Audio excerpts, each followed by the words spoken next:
Listo. Ok, vamos a ver entonces la clase número 6 de parasitología. Vamos a hablar de Ascaris lumbricoides, el parásito Ascaris lumbricoides que produce la enfermedad ascaridiasis. Entonces una enfermedad, evidentemente ascaridiasis es la enfermedad que produce este parásito del género Ascaris, especie lumbricoides. Es el más frecuente de todos los helmintos a nivel mundial y es cosmopolita, está en todas partes del mundo. Ok.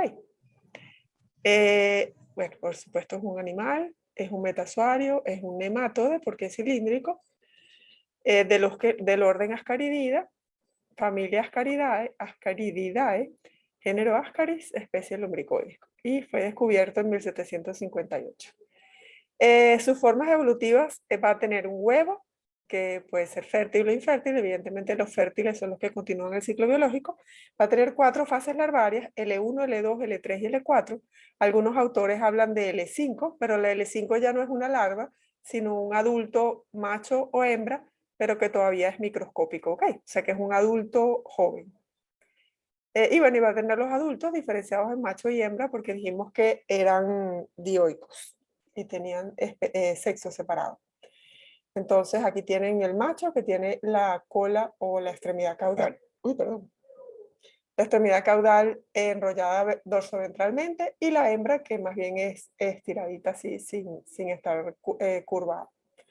Aquí tienen entonces, estos son machos y estas son hembras.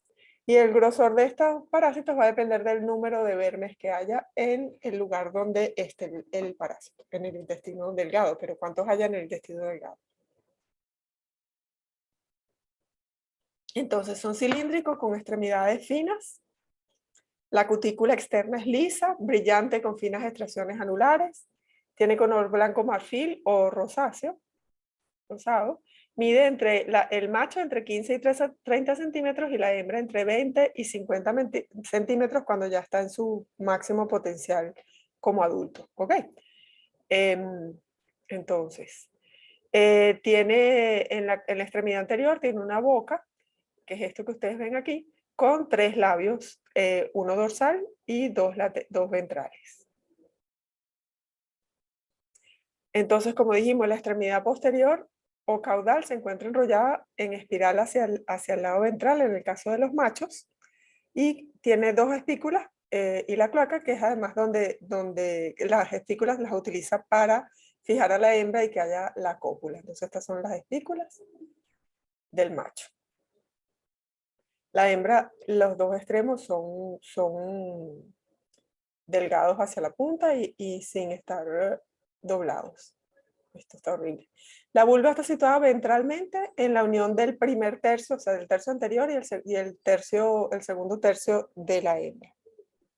O sea que si esta es la extremidad cefálica y dividimos el parásito en 3, que va a ser más o menos como un corte aquí y un corte acá, más o menos a este nivel va a estar la vulva de la hembra.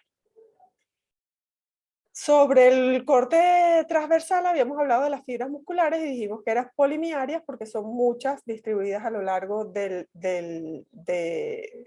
celoma, la cavidad celómica, divididos por estos paquetes nerviosos que están aquí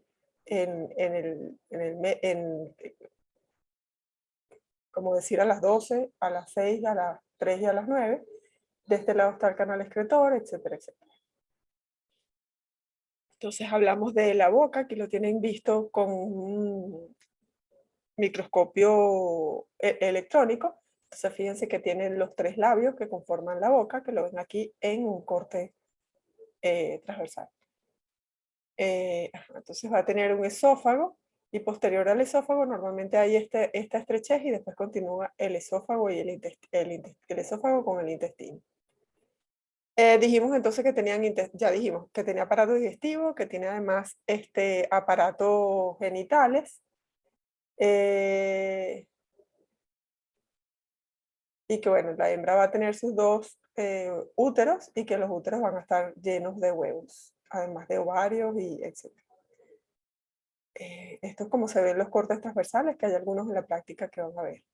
El huevo es la forma parasitaria de eliminación. El que nos interesa para el ciclo biológico es el huevo fértil, que es este que está acá, que es la forma como se excreta. pero como es un geohelminto, igual que dijimos para Trichuris trichura, es un geohelminto y necesita la tierra para pasar de este huevo no embrionado, o sea, este huevo fértil, pero que todavía no tiene un embrión dentro, a convertirse en un huevo larvado en la tierra. Entonces tiene forma oval o redondeada, mide más o menos 50 a 70 micras de largo por 40 a 60 de ancho. O sea, es 50 a 70 de largo por 40 a 60 de ancho. Y lo más importante va a ser esta capa externa, que está, o sea, tiene 3 capas externas y la max externa, la que nos interesa para distinguirlo. La interna va a ser delgada, que es la vitelina y es lípida. La segunda es media, espesa, hialina y lisa, que es proteica, que sería esto que está acá. Y la externa, que es la que nos interesa, es externa o albuminoide, es gruesa, es irregular y decimos que tiene mamelones múltiples, que son mucopolisacáridos, que son estos que ustedes ven acá. ¿Qué es lo que diferencia a el huevo de Ascaris? Ningún otro huevo tiene esta superficie externa como la que presenta este huevo, ¿ok? Y esa es la forma como se reconoce en el laboratorio y lo tienen que reconocer en las prácticas. Entonces, ese huevo fértil está presente en las heces recién emitidas, solo tiene una célula, que es un citoplasma impregnado por gránulos de lecitina y no está embrionado todavía, aunque sí está fertilizado. Ajá. Y si lo ven en dibujo, pues bueno, fíjense la capa externa gruesa con mamelones, que es lo que uno ve. Y para que sea infectante, se tiene que desarrollar una larva de primero y luego una larva de segundo estadio dentro de este huevo. Entonces la forma parasitaria infectante es un huevo larvado con una larva de L2 en su interior. Esto que ustedes ven acá sería un huevo infértil que se reconoce porque ya no tiene la forma tan redondeada u ovalada, sino que más bien es alargada. Y en su interior sí no se ve ninguna estructura desarrollada. Mide 80 a 90 micros de largo, este largo, o de aquí de largo, y 40 o 45 micras de ancho. Son eliminados por hembras que no han sido fecundadas, o sea, es decir, que los huevos son no fecundados, y bueno, son infértiles, no van a poder continuar el ciclo biológico. Y por lo que son incapaces de continuar, evolucionar.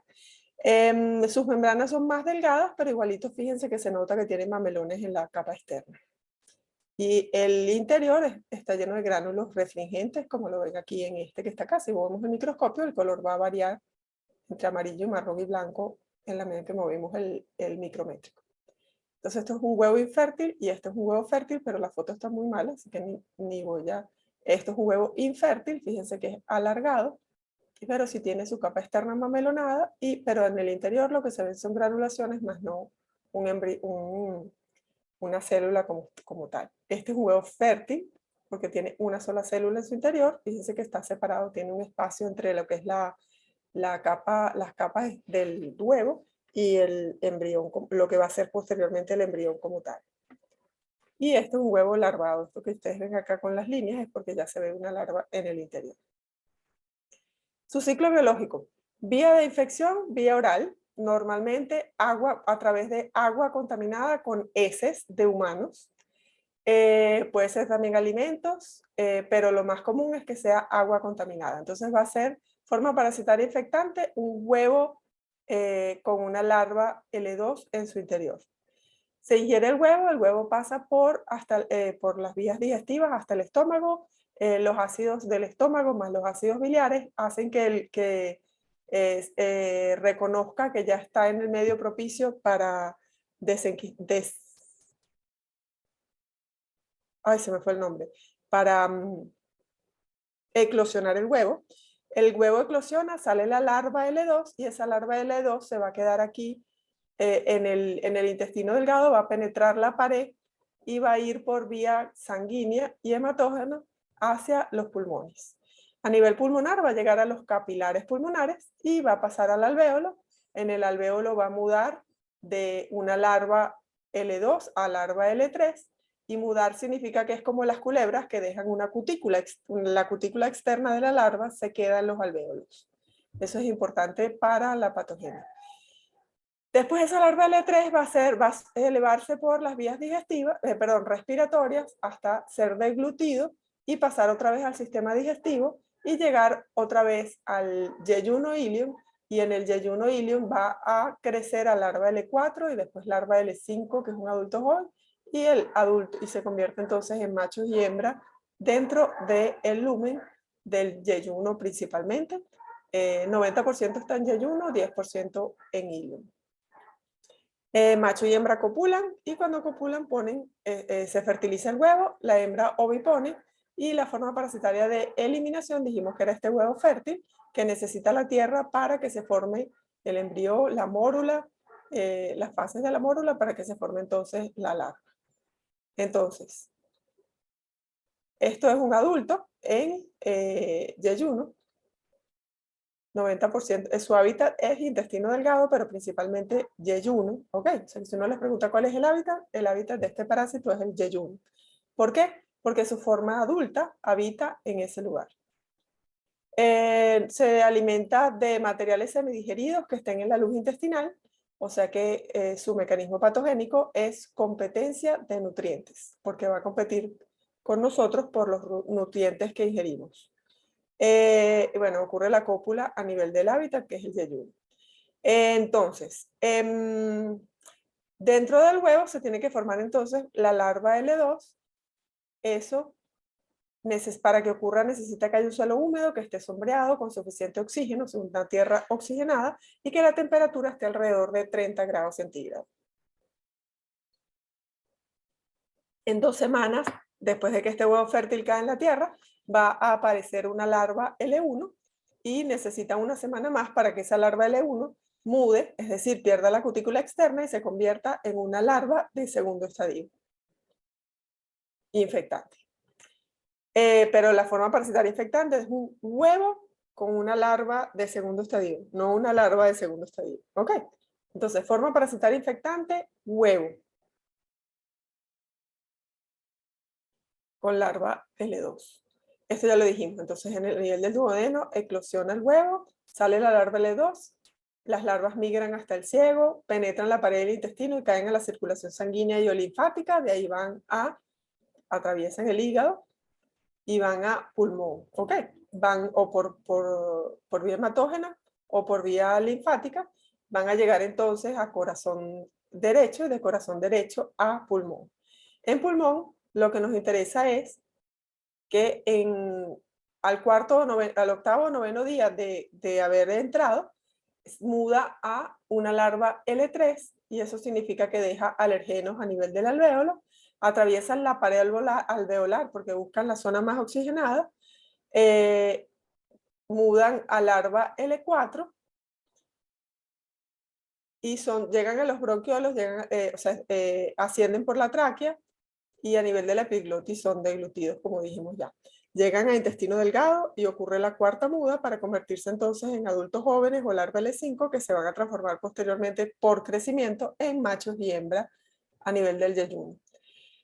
Entonces, el periodo prepatente, es decir, desde que entra el huevo hasta que aparecen huevos en las heces, dura más o menos entre 67 y 76 días, es decir, que el promedio es más o menos unos 72 días en que se pueda demostrar la presencia de huevos en las heces. Ascaris genera una respuesta de tipo humoral, de tipo TH2, que ocurre principalmente o es desencadenada por la migración de estos estadios larvarios al tejido pulmonar. Acuérdense que para que pueda haber una respuesta TH2, tiene que haber interacción entre el parásito y la respuesta inmune en un tejido. Entonces es cuando migra a pulmón que comienza esta respuesta humoral. La respuesta es más de tipo alérgica que protectora, genera elevados niveles de inmunoglobulina E en sangre y se produce de granulación de mastocitos y urticaria transitoria a nivel pulmonar con problemas respiratorios. Esto genera una clínica parecida al asma. ¿Okay? El hombre solo adquiere inmunidad parcial contra la reinfección, pero en realidad es muy poca. Esto lo único que nos da es que los adultos tienden a tener una carga parasitaria menor que los niños, y esa es la inmunidad parcial que da. Pero cualquier persona, sea niño o sea adulto, se puede reinfectar con Ascaris de por vida, ¿ok? Mientras esté expuesto a ingerir, o sea, esté ingiriendo huevos de Ascaris, le va a dar ascaridiasis. La respuesta celular se observa cuando el parásito migra a otros tejidos fuera del intestino y si el sistema inmune lo encapsula, se forma una respuesta de tipo celular con granuloma.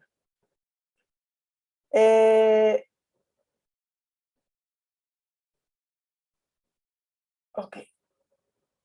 Esto es lo que les dije, o sea, en la medida en que más nos infectamos, cada vez la carga parasitaria se supone que va a ser menor, pero es relativamente sí y no. Normalmente se dice que los niños que se infectan adquieren la misma cantidad, a los 3 meses después de tratamiento, tienen la misma cantidad de Ascaris que tenían antes de darle tratamiento, si no se elimina la fuente de infección.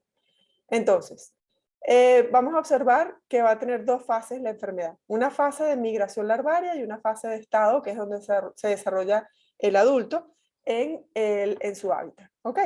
Entonces, durante la fase de migración larvaria, bueno, eso es lo que acabo de decir. Fase de estado, que es la fase de migración larvaria es el paso por pulmón, y la fase de estado es ya la infección intestinal como tal, que es la que principalmente ocurre.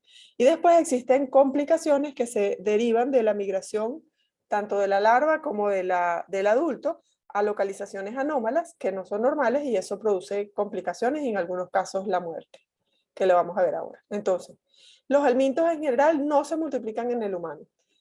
Solo hay una excepción, es Estrogiloides estercorales, que lo van a ver luego. Los demás ninguno se puede multiplicar porque como son geohelmintos requieren ajuro de la tierra para poder aumentar. Multiplicarse significa que si entran 3, 3 hay, pero no puede haber 3 y que luego haga ya 6 y 10 y 20, sino que siempre tiene que haber la entrada de un huevo, y la cantidad de vermes adultos que haya es proporcional a la cantidad de huevos que hayan entrado, es decir, proporcional al inóculo.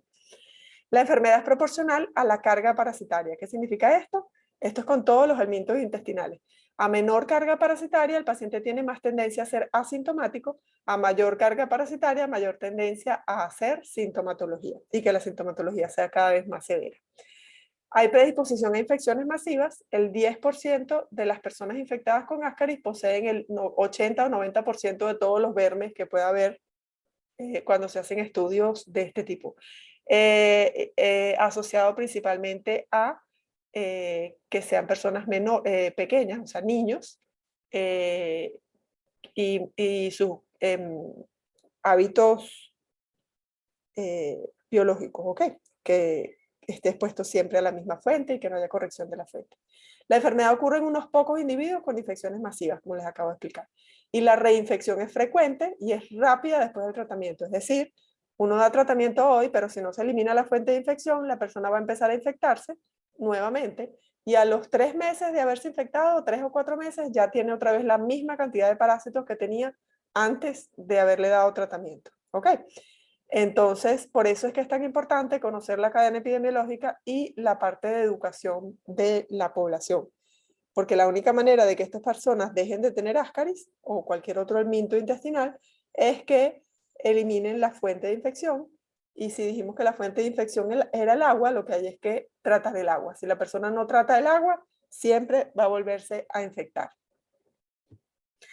Mecanismos patogénicos. Vamos a hablar primero de lo que ocurre a nivel cuando la larva está migrando. ¿Ok? La larva va a migrar, dijimos que del intestino, del ciego, por vía hematógena o linfática. Hematógena a través del hígado, linfática a través del conducto torácico. Cuando migra a nivel por vía circulatoria a través del hígado, lo que vamos a conseguir por las mesentéricas, lo que va a pasar es que en algunas ocasiones produce complicaciones en hígado que se llama absceso ascaridiano, lo vamos a ver luego porque es una complicación y no parte de la clínica. Dentro de la clínica normal no debería pasar nada, sino que él atraviesa el hígado y llega por corazón derecho a pulmón. Entonces, cuando las infecciones son masivas, ocurren lesiones durante la migración. Eso puede ser tanto a nivel hepático, que causaría focos hemorrágicos y de necrosis. Eso es muy raro y no suele ocurrir, o no se detecta, como es transitorio, no produce gran cosa. En pulmón también, ocurre más comúnmente en pulmón, porque acuérdense que aquí se formarían a la larga granulomas en el hígado, pero en pulmón lo que va a hacer es continuar su ciclo biológico. Y a nivel pulmonar, lo que va a ocurrir es que la larva llega al parénquima pulmonar, atraviesa el alvéolo, sé que produce microhemorragias al romper la pared del alvéolo, y a nivel del alvéolo va a mudar. Y esa muda va a dejar unos alergénicos. Mudar significa que pierde la cutícula externa, y esa cutícula externa que se queda en el alvéolo es el alergeno que causa los procesos inflamatorios y congestivos que ocurren a nivel del alvéolo en estos pacientes, que clínicamente no se diferencia de un cuadro de una crisis asmática, ¿ok? Por cualquier otra causa. Y eso se llama síndrome de Loeffler o Loeffler. Entonces, cuando la infección es masiva, ese paciente que tiene síndrome de Loeffler va a tener, el síndrome consiste en fiebre, tos y eosinofilia, ¿ok? Entonces, que la tos se debe a broncoespasmos y disnea por moco y broncoconstricción de las vías aéreas, como el asma, por la reacción alérgica contra esos restos de cutícula del parásito. Y bueno, se produce eosinofilia porque está expuesto a un alergeno.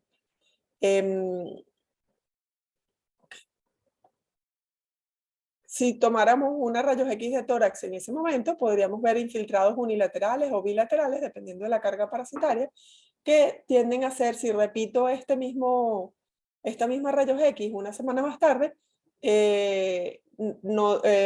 los infiltrados pueden migrar hacia otros lugares porque va a depender de la entrada de o sea, de la ingestión de nuevos huevos con paso de larvas a otras partes del pulmón. En casos graves se podría producir bronconeumonía o neumonía difusa bilateral en el momento en que ocurre este síndrome de Loeffler. ¿Ok? No es lo más común, es bastante raro, pero podría estar presente simultáneamente cuando hay infecciones masivas durante el paso por su ciclo biológico de Ascaris por pulmón. Lo que ocurre normalmente son crisis asmatiformes por hipersensibilidad, que pasan desapercibidos y uno no los reconoce como síndrome de Loeffler, al menos que le hagas examen de heces y sepas que el paciente tiene Ascaris, y entonces sabes que esa asma que está teniendo normalmente son niños, se debe a Ascaris lumbricoides. Entonces, la mayoría de los casos son asintomáticos, pero presentan eosinofilia, porque cuando las cargas parasitarias son leves, tiende a no haber síntomas, como dijimos, y que hay una respuesta de H2 eficiente con aumento de eosinofilia. Ahora, cuando las cargas parasitarias son un poco mayor, el paciente va a tener síntomas, y esos síntomas principalmente son dolor abdominal tipo cólico o periumbilical. Periumbilical se relaciona al hábitat del parásito, que sería yeyuno, y por eso decimos que es periumbilical. También puede ser, y tipo cólico tiene que ver es con que cualquier parásito que aumente la flora bacteriana a nivel del intestino, se va a producir más aire o gas metano por las bacterias, y ese aire se va a reabsorber por la pared del colon y produce dolor por distensión de las terminaciones nerviosas del colon. ¿Ok? Además de eso, puede haber diarrea aguda intermitente, alternada con estreñimiento o normalidad. Muchas veces pasa desapercibido, y lo que observamos realmente es que el paciente, uno le pregunta al niño o a la mamá, y lo que te van a decir es que el niño es normal que evacúe, es decir, que defeque, que haga pupú 3 o 4 veces al día. ¿Ok? Y eso es diarrea, no es normal que una persona haga 3 o 4 veces al día. Ok. Además de eso, pues normalmente se asocia a bombamiento del estómago, pero no está demostrado. Cuando uno dice que los niños son barrigones, normalmente uno lo asocia a helmintos intestinales. Puede haber náuseas y vómitos, particularmente si el parásito está haciendo migraciones. Ya van a ver cuáles. Puede haber pérdida del apetito, mala absorción de nutrientes, pero por la competencia de nutrientes, un paciente, ¿se acuerdan que dijimos que los helmintos eran marcadores de pobreza? Por lo que significa que es un niño que come mal, y lo poco que come lo tiene que compartir con el parásito. Y como estas infecciones son crónicas, porque el parásito vive normalmente como unos 8 años, y va a haber competencia por nutrientes durante 8 años, se acompañan normalmente de déficit pondoestatural, algo de anemia también por desnutrición, que el desarrollo cognitivo no sea el más óptimo. ¿Cuáles son esas son la clínica como tal, manifestaciones clínicas? Y cuando se las preguntemos en el examen, evidentemente que mientras más grande sea la letra, más importante es lo que vamos a hablar, ¿ok? O sea, lo que van a poner como en la clínica, ¿ok? Mucho más importante es hablar de que podría ser asintomático con eosinofilia o presentar un cuadro de dolor abdominal periumbilical con diarrea aguda intermitente alternada con estreñimiento o normalidad, que haya algo de malabsorción y déficit postnatural, que a que digan que tienen náuseas, vómitos y anorexia, que son signos inespecíficos y que no es lo más representativo, porque no me permite distinguirlo de ninguna otra enfermedad. Ahora vamos a hablar un poquito de lo que son las complicaciones de Ascaris lumbricoides. Ascaris o la ascaridiasis, como la principal complicación o la más común de todas, es el ovillo ascaridiano. ¿Qué es el ovillo ascaridiano? Ovillo se llama como un ovillo de hilo, ¿ok? Es una obstrucción intestinal debido a un conglomerado de vermes adultos que se enrollan todos entre sí formando un ovillo, y eso es lo que se llama un ovillo ascaridiano. Ocurre a nivel del yeyuno o del ilion porque es su hábitat y tiene que haber una alta carga parasitaria dentro de una luz intestinal pequeña, ¿ok? A nivel del colon, la luz intestinal del colon es mucho más grande y por eso ahí a ese nivel no habría obstrucción, ¿ok? Pero en el intestino delgado sí, porque el diámetro de la luz intestinal es más pequeño y hay una alta carga parasitaria, ¿ok? Entonces eso es lo que ven aquí en este intestino, que es de este paciente que está acá. Le dieron medicamentos para paralizar al parásito y que los pudiera botar, pero no ocurrió eso y hubo que llevarlo al quirófano por obstrucción intestinal, que significa que las heces no pasan, y eso produce un cuadro de náuseas y vómitos de contenido fecaloide que van a ir progresando.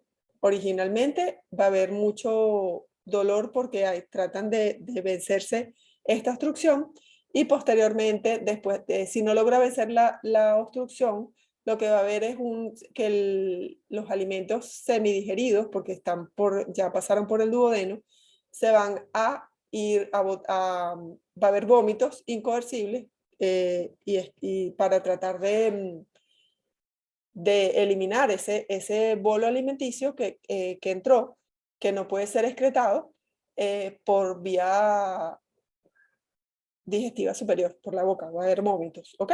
Entonces, originalmente va a ser vómitos de contenido alimentario y posteriormente se van a convertir en vómitos fecaloides porque todo lo que está en el duodeno se va a botar.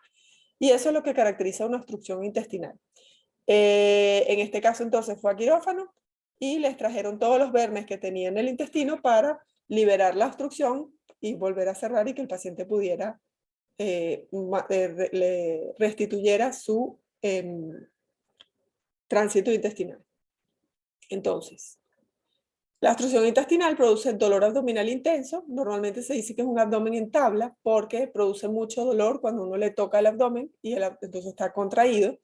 Los vómitos, como dijimos, inicialmente son de contenido alimentario y luego se hacen fecaloides, y no hay eliminación de gases ni de heces por el ano. Las complicaciones es que esa obstrucción puede perforar el intestino o puede... la perforación no es porque el parásito lo perfore, sino porque va a haber entonces... va a haber, a ver, aumento o distensión de esa pared del intestino delgado, lo cual me va a producir a la larga, si no lo eliminamos rápidamente, anoxia o hipoxia de los tejidos, y eso lo va a debilitar y lo va a estirar, y a la larga entonces puede romperse y que se produzca entonces la perforación intestinal. Si hay perforación intestinal, por supuesto puede haber peritonitis. Esto que ustedes ven acá es una obstrucción, es como se vería una obstrucción intestinal cuando hacemos una rayos X con contraste. Este líquido blanco es el contraste. Donde hay líquido blanco es porque logró llenarse con la ingesta del líquido, y donde no se ve, que son estas partes que están aquí, como se llama en migaja de pan, que lo ven aquí también en migaja de pan, es lo que está posterior al ovillo ascaridiano y se ve así como con líneas, porque aquí están los vermes obstruyendo el paso, el tránsito intestinal por el intestino a nivel de yeyuno. ¿Ok? Ahora, también puede haber otras complicaciones. Dijimos que esa era la principal, pero puede haber otras migraciones erráticas. En este caso no era migración errática, pero puede haber otras complicaciones que se deben a migraciones erráticas. Las migraciones erráticas pueden ser del adulto o de la larva. Entonces vamos a empezar con las migraciones del adulto. Entonces, igual que como hablamos con enterobius y con trichuris, que tenían como hábitat el ciego, en este caso dijimos que el hábitat era yeyuno, pero podría haber una migración de un verme adulto hacia el apéndice y que eso produzca inflamación del apéndice y que cuando entonces vaya a cirugía consigan que lo que tenía el paciente era un ascaris metido dentro del apéndice. Después puede haber también perforación intestinal, como lo dijimos antes, por daño en la pared. O bueno, y que durante la apendicitis también el apéndice se perfore y que entonces haya salida de contenido del intestino hacia el peritoneo y que entonces haya peritonitis, también es otra posibilidad. O sea que la resolución de esta apendicitis siempre es quirúrgica, igualito que cualquier otro caso. Entonces, ¿qué otra migración hay del adulto? Podría haber migración del adulto hacia formar un divertículo de Meckel, y los divertículos de Meckel normalmente se estrangulan porque giran sobre su eje, y eso también es quirúrgico porque el tejido se necrosa y se muere. También puede migrar a vías biliares y producir obstrucción del colédoco, incluso del conducto de Wilson y producir pancreatitis, o migrar hacia el hígado cuando migra por las vías biliares, pero las principales manifestaciones clínicas vendrían a ser por obstrucción de colédoco, que produciría como si fuera una piedra en el colédoco, en la vesícula biliar, o que produzca obstrucción del canalículo de Wilson y que entonces haya pancreatitis, bueno, que es una complicación grave. ¿Ok? Igual habría que determinar, saber qué es por el parásito y extraerlo a través de una endoscopia, si se puede, o quirúrgico o por la paroscopia o cirugía abierta. Podría haber migración de ascaris también hacia vías aéreas, hacia la parte superior de las vías digestivas, llegar a nivel de laringe a las trompas de Eustaquio, de faringe, y de esa manera al oído medio, y eventualmente, no es muy común, pero que perforara el tímpano y saliera por los oídos. Mucho más complicado que cualquiera de estas vendría a ser que migre hacia boca, y que el paciente en ese momento broncoaspire y que entonces los vermes adultos se vayan hacia vías aéreas y produzca asfixia. ¿Ok? Entonces, de todas estas, estamos hablando de que puede producir la muerte tanto un ovillo ascaridiano como una apendicitis, como el estrangulamiento, porque a fin de cuentas si se estrangula el divertículo también se va a romper y producir peritonitis. La pancreatitis también puede llegar a ser mortal si no se trata a tiempo, y la asfixia por broncoaspiración también es una causa de muerte y es una de las más importantes, de hecho, o más comunes. Y puede ocurrir tanto en niños como en adultos porque no se necesita gran cantidad de vermes para que se pueda producir este fenómeno de asfixia, ni de pancreatitis, porque con uno solo es suficiente, y el estrangulamiento también. Después tenemos las migraciones erráticas de la larva. Las larvas dijimos que podían pasar podían hacer su ciclo biológico pasando por hígado y que por vía circulatoria.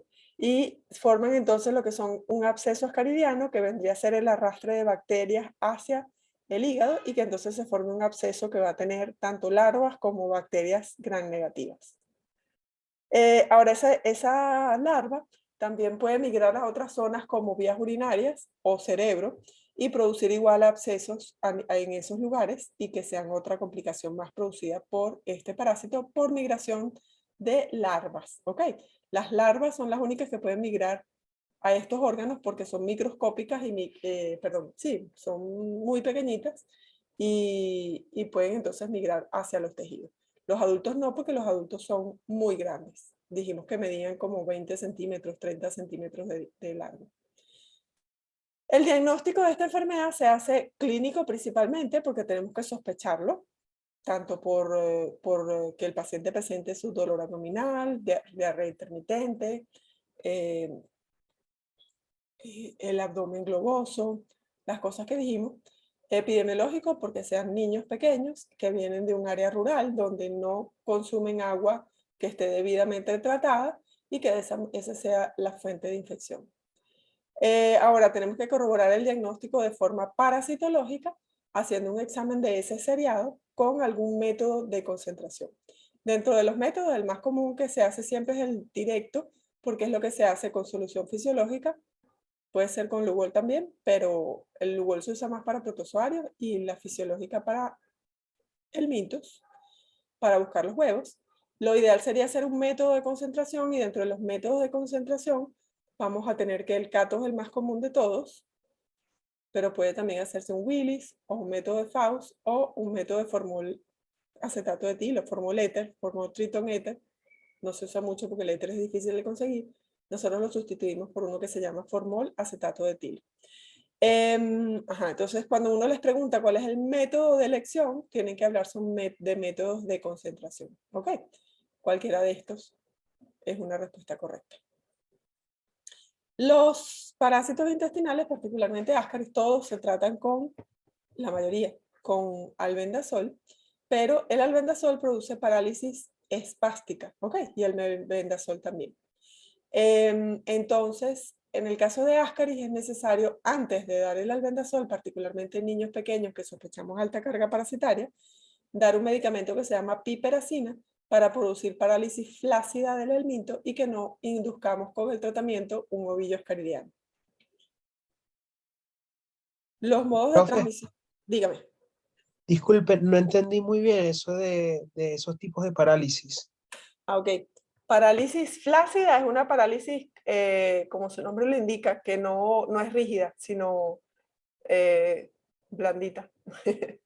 Y parálisis espástica es una parálisis rígida, en donde si le damos albendazol a un paciente que tiene muchos vermes, lo que vamos a hacer es que el ovillo ascaridiano no se disuelva y que entonces la resolución es quirúrgica obligatoriamente.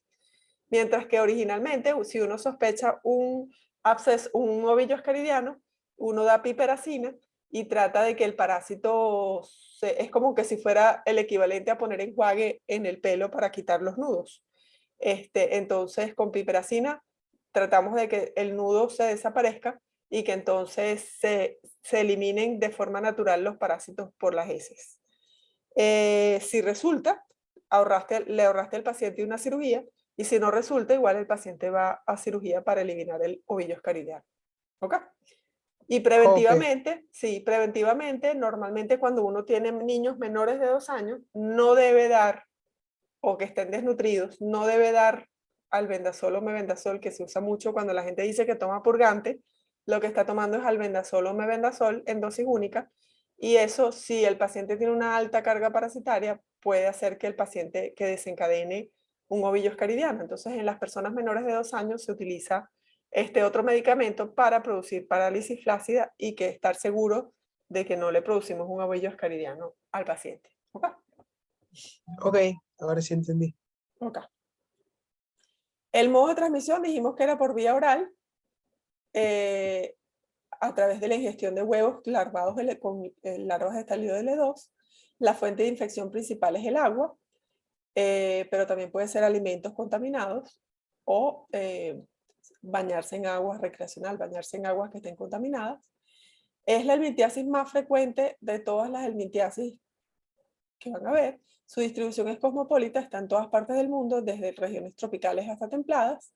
La prevalencia mundial es más o menos 30% en general. La mayoría de las infecciones son asintomáticas, como dijimos, pero el paciente suele presentar algo de eosinofilia. La mayor incidencia ocurre en niños más que en adultos. No significa que los adultos no lo puedan tener, pero es más común en niños que en adultos. No hay diferenciación en raza o en sexo para que haya predisposición y se debe a déficit en los servicios públicos, es decir, que solamente hay ascaridiasis en lugares donde hay una inadecuada disposición de excretas, que es la causa de que se contaminen las aguas, ¿ok? Entonces tiene que ser que haya excretas al aire libre y que entonces vengan las lluvias, las arrastren hacia el agua y que entonces esa agua contaminada sea la que nos contamina después en la casa. Por arrastre, por mala disposición de excreta o por contaminación por mala praxis política sanitaria, de política sanitaria, como por ejemplo unir una fuente de agua potable como ¿cómo se llama? La laguna de Camatagua, que era nuestra fuente principal de agua en Caracas, haberla unido con el lago de Valencia, y que entonces al haber unido eso para drenar el lago de Valencia, contaminamos con heces la fuente de agua de Caracas y de otras áreas de Venezuela de la parte norcentral. Entonces, bueno, pues puede ser, esas son partes de las causas por las que el agua está tan contaminada hoy en día en Venezuela. Además de que no haya plantas de tratamiento para potabilizar el agua. Las medidas de control va a ser el que se utilizan, es principalmente, esto es tanto para trichuris como para ascaris como para anquilostomidio, es el tratamiento selectivo de la población cuando tienes prevalencias mayores de 50% en niños menores de 15 años y mujeres en edad fértil. Debe haber instalaciones sanitarias adecuadas. O sea, lo ideal es promocionar que haya instalaciones sanitarias adecuadas, es decir, que haya letrinas en el campo o pozos sépticos y cloacas en las ciudades. El adecuado lavado de manos antes de comer y siempre que estén sucias de tierra. Acuérdense que la fuente de infección es tierra o agua contaminada. Lavado y protección de alimentos contra moscas y cucarachas que arrastren los huevos. No usar material fecal humano como abono porque contamina la tierra. Y programas de control y vigilancia epidemiológica que se hace con tratamiento. Aquí no sé por qué, aquí debería estar, lo principal de todo es hervir el agua, no sé por qué no apareció. Ok, el agua a todos los pacientes con el mitiasis hay que enseñarles a hervir el agua.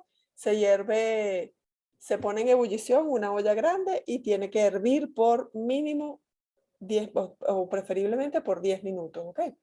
Es la medida, o sea, lo ideal sería filtrarla primero y hervirla por 10 minutos. Esto que ven acá este es el aparato del endoscopio y pusieron contraste a nivel del colédoco y fíjense que este colédoco que está acá tiene este verme que ustedes están viendo acá sombreado que no se llena de colorante. ¿Ok? Eso es un adulto en vías biliares. Esto es una foto. Esto que está acá es un adulto de Ascaris también.